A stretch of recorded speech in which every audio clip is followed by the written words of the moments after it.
পেকুয়ার কৃতি সন্তান বিএনপির স্থায়ী কমিটির সদস্য সালাউদ্দিন আহমেদ দীর্ঘ ৯ বছর পর নিজের এলাকায় আসেন বুধবার সন্ধ্যা ৬টায়। এ উপলক্ষে চৌমুহনী শহীদ ওয়াসিম চত্বরে এক বিশাল গণসংবর্ধনা অনুষ্ঠিত হয়। অনুষ্ঠানে লক্ষাধিক জনতার ঢলে গুরুত্বপূর্ণ বক্তব্য প্রদান করেন পেকুয়ার বরপুত্র বিএনপির স্থায়ী কমিটির সদস্য সালাউদ্দিন আহমেদ। দীর্ঘ ৯ বছর পরে সালাউদ্দিন আহমেদ নির্বাসিত জীবন পেরিয়ে সুস্থভাবে নিজ এলাকায় আসায় উৎসুক জনতা এক পলক প্রিয় নেতাকে দেখতে ভিড় করেন। এলাকাবাসীর অনুভূতি, তাদের ছেলেকে আল্লাহ তাআলা সুস্থভাবে ফিরে এনেছেন, তাই মহান আল্লাহর দরবারে শুকরিয়া আদায় করেন।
আর ভিতরে বইও কি ফ্রি বইও।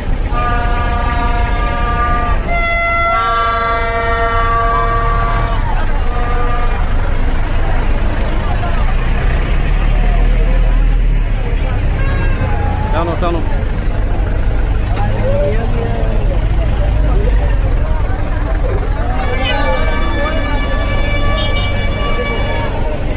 সোজা করো সোজা করো।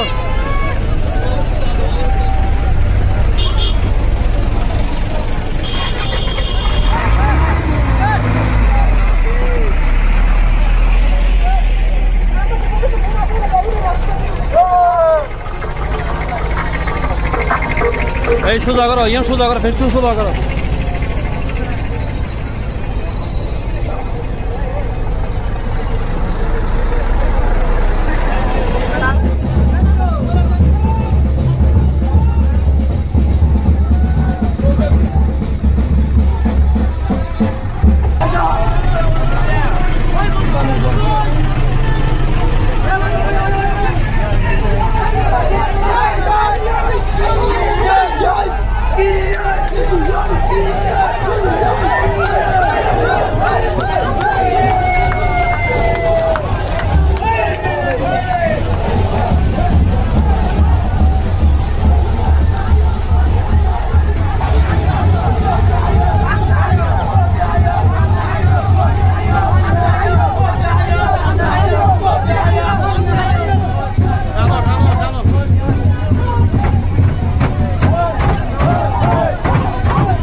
আজকে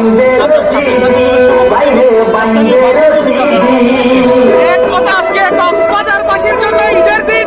কক্সবাজারবাসী প্রতিটা মানুষের অন্তরে ঈদের আনন্দ বিরাজ করতেছে। সর্বোপরি পেকুয়ার আপামর মা বোন যারা জনাব সালাউদ্দিন আহমেদের জন্য গুমকালীন সময়ে তাহাজ্জুদ পড়েছে এবং নফল রোজা রেখেছে, তারা দেশের ছেলেকে এক নজর দেখতে চাই এবং প্রাণটা জুড়িয়ে নিতে চাই। আজকে লক্ষ লক্ষ মানুষের সমাগম আমরা আপনারা ইতিমধ্যে দেখতে পাচ্ছেন।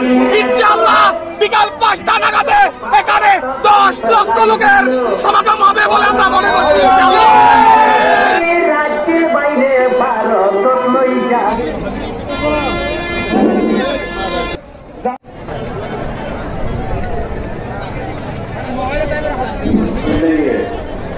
ছাদে এবং দ্বিতীয় তলা এবং ছাদের উপরে অনেক বাইরা উঠেছেন। আমি আশা করবো মানুষরা যদি আছে তাদের পেকুয়া উপজেলার প্রত্যেকটি নাগরিক আজকে আপনারা নিজস্ব এলাকায় বাইরের লোকজন আসবে, একজন অতিথিকে একজন মেহমানকে কিভাবে মেহমানদারি করবেন, সদাচরণ করবেন, সেটি আপনার আমার প্রত্যেকের নৈতিক দায়িত্ব। আমি আশা করবো দুঃখিত সময় হয়তো আমাদের কিছু আছে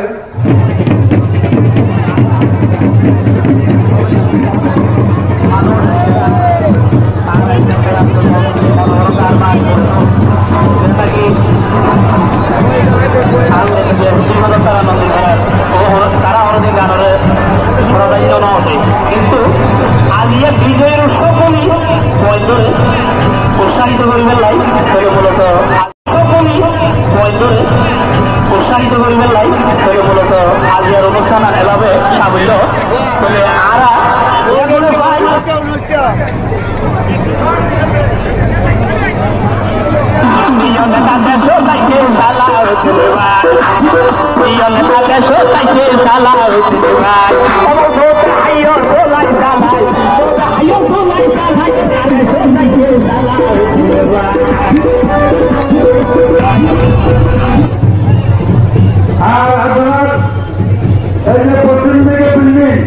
আপনারা একটু পিছনে যান, হঠাৎ করে কেউ যদি ধাক্কা মারে পড়ে যাবেন।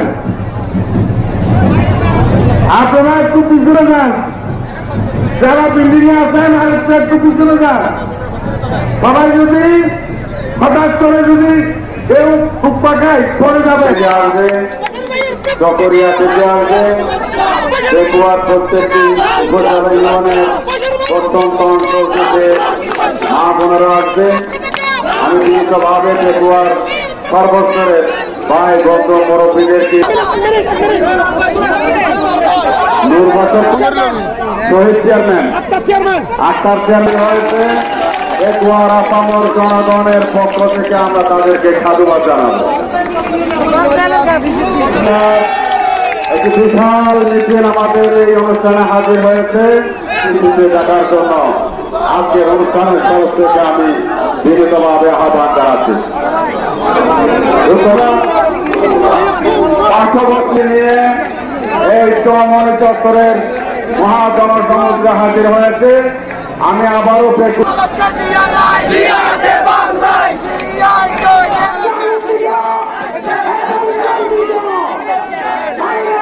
শিলংয়ের দলক্রাফের মাঠে এক পাগল দেখে আবিষ্কৃত হওয়া আপনাদের জীবনেতা সালাউদ্দিন, পরে পাগলাগার থেকে হাসপাতাল থেকে আবারও পাগলাগার। এই পাগলাগারে পাগলের ট্যাবলেট দিয়ে পাগলের ইঞ্জেকশন দিয়ে আপনার নেতাকে মগজ দোলাইয়ে ভারতীয় মোদী এবং বাংলাদেশে এই তথাকথিত বসতি বেগম এবং বাংলার নব্য ফেরাউন, বাংলাদেশে লেডি হিটলার, বাংলার নব্য ফেরাউন, আলেম বিধ্বংসী, ইসলাম বিধ্বংসী, ভারত প্রেমী, মোদীর সাথে প্রেমী শেখ হাসিনার নেতৃত্বে দীর্ঘ 63 দিন মৃত্যুর সাথে পাঞ্জাবদ্ধ হয়েছিল। ক্যামেরার পিছনে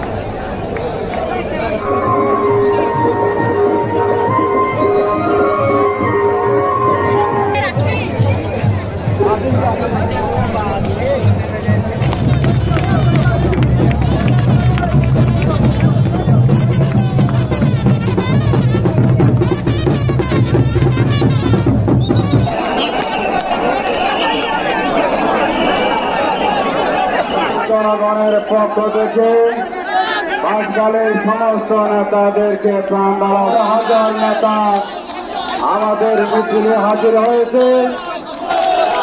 লিয়াকত আলী সিদ্দিক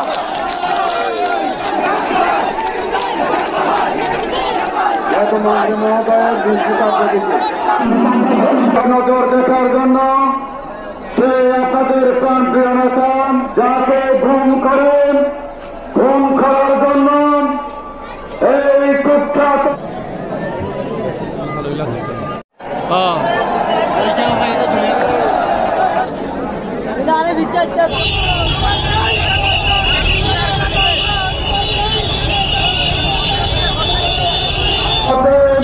আমাদের মাঝে আজকের অনুষ্ঠানের মান্যবর সর্বোত্তম শৃঙ্খলা বিশেষ করে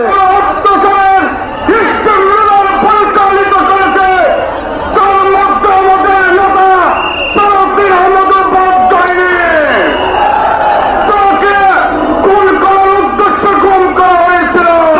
আন্দোলনের মাধ্যমে দেশ সরকার বাংলার মাটি থেকে উচ্ছেদ হয়ে গিয়েছে। সেই সরকার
বাংলাদেশে বাংলাদেশের মানুষের বিরুদ্ধে ষড়যন্ত্র করছে, বাংলাদেশের অস্থিরতা সৃষ্টি করার জন্য পায়তারা করছে।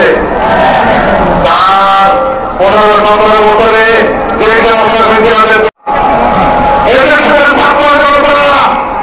বাংলাদেশে আর কখনো অস্থিরতা সৃষ্টির সুযোগ দেবে না। ভবিষ্যতের কোন ষড়যন্ত্র বাংলাদেশের স্বাধীনতা সফল হতে দেবে না। তাদের বেতন এই জনগণের ট্যাক্সের টাকা থেকে দেওয়া হয়। সুতরাং জনগণের কর্মচারী হিসেবে তাদের সেবা করবেন। অন্যায় যদি কোনদিন করে থাকেন তাহলে জনগণ আপনাদের ক্ষমা করবেন। এই বার্তাটা দিতে চাই। আজকে থেকে এখানে বেকুয়ার মঞ্চে বেকুয়ার জনগণকে আশ্বস্ত করতে চাই, এই জনপদে কোন অন্যায়ের কোনদিন প্রশ্রয় দেওয়া হবে না। যদি সে আমার দলের লোক হয় তাকেও সাহায্য করা হবে যদি জনগণের স্বার্থের বিরুদ্ধে সে দাঁড়ায়। কোন অন্যায়ের প্রশ্রয় আমরা দেব না। সকল নির্যাতনের অবসান হলো, সকল অবিচারের অবসান হলো, ন্যায় বিচার প্রতিষ্ঠা হলো। ইনশাআল্লাহ আপনারা মুক্ত মনে স্বাধীনভাবে সার্বভৌম দেশের নাগরিক হিসাবে আপনাদের সকল অধিকার ভোগ করবেন। আমি আজকে রাত্রে আপনাদের সাথে আর বেশি কথা বলবো না। আমি আমার মৃত্যু কোপ থেকে, হাসিনার মৃত্যু কোপ থেকে কিভাবে আল্লাহ আমাকে বের করেছে তার একটা কথা বলতে চাই। এই শেখ হাসিনার মৃত্যু গুহার মধ্যে 61 দিন প্রতি মুহূর্তে মৃত্যুর প্রহর গুনছিলাম। আমি তাদেরকে বলতাম, যদি আমার মৃত্যু হয় আর যদি তোমরা আমাকে হত্যা করো, আমার লাশ আমার পরিবারের কাছে হস্তান্তর করবে। তারা সেই নিশ্চয়তা দিত। আপনারা কেমন একটা জায়গা চান, এমন একটা বাংলাদেশ চান যেখানে মানুষকে গুম করে রাখা হবে, যেখানে মানুষকে যেমন খুশি হত্যা করা হবে?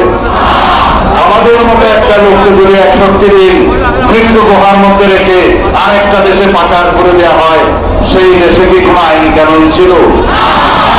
সেই দেশে কি কোন রকমের কোন অধিকার ছিল?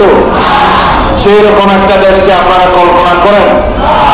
তাহলে বন্ধুগণ, ভাইগণ, আপনারা পরস্পরের অধিকারের প্রতি সম্মান করবেন। বাংলাদেশে ভবিষ্যতে কোনদিন কেউ আর গুম হবে না, কাউকে বিচার বহির্ভূত ভাবে হত্যা করা হবে না, কাউকে অন্যায়ভাবে আটক করা হবে না, কাউকে অবিচারের শিকার হতে হবে না।